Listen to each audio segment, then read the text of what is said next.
ఇద్దరం వచ్చేసాం.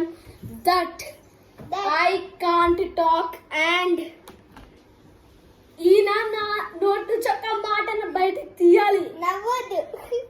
అది రెడీ, షార్ట్ లోకి దూకుదాం.